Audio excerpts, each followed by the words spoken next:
आसमान में बादल क्यों हैं?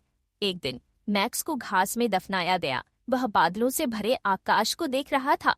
मुझे आश्चर्य है कि आकाश में बादल क्यों हैं, आसमान में बादल क्यों हैं।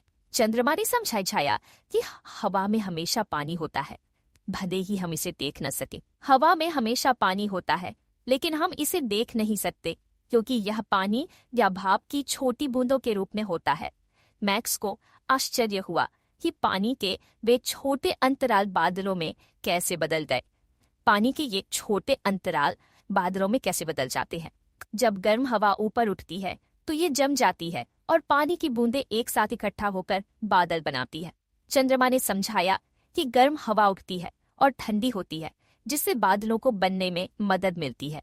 गर्म हवा आकाश तक उठती है और जब ये जम जाती है तो यह पानी की बूंदों को एक दूसरे से चिपकाती है, जिससे बादल बनते हैं। मैक्स इस बारे में उत्सुक था कि बादल इतने अलग अलग रूपों में क्यों आते हैं। बादलों के इतने अलग अलग आकार क्यों होते हैं? आकाश कितना ऊंचा या नीचे हुए बादल अलग अलग रूपों में आते हैं। लूना ने समझाया कि कई प्रकार के बादल होते हैं, जैसे कि स्पंज से भरे बादल और बादल सिरों से घड़ा। बादलों के कई प्रकार हैं। बादल स्पंज को इकट्ठा करते हुए नीचे तैरते हैं, जबकि बादल आकाश में वेदियां बनाते हैं। मैक्स ये जानकर हैरान रह गया कि आकाश में बादल कैसे घूमते हैं।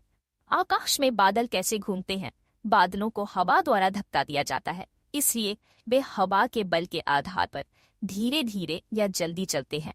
चंद्रमा ने समझाया कि बादल बारिश लाने और पृथ्वी को ताजा रखने में महत्वपूर्ण भूमिका निभाते हैं।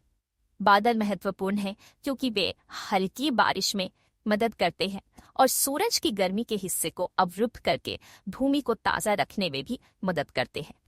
मैक्स ने पूछा कि क्या सभी बादल बारिश लाते हैं? सभी बादलों में बारिश नहीं होती। कुछ बादल बस आकाश में तैरते हैं, लेकिन जब पर्याप्त पानी जमा हो जाता है तो बारिश के बादल बन सकते हैं। मैक्स मुस्कुराए, यह समझकर खुश हुए कि आसमान में बादल क्यों हैं और बारिश का पता कैसे लगाया जाए। चंद्रमा को धन्यवाद।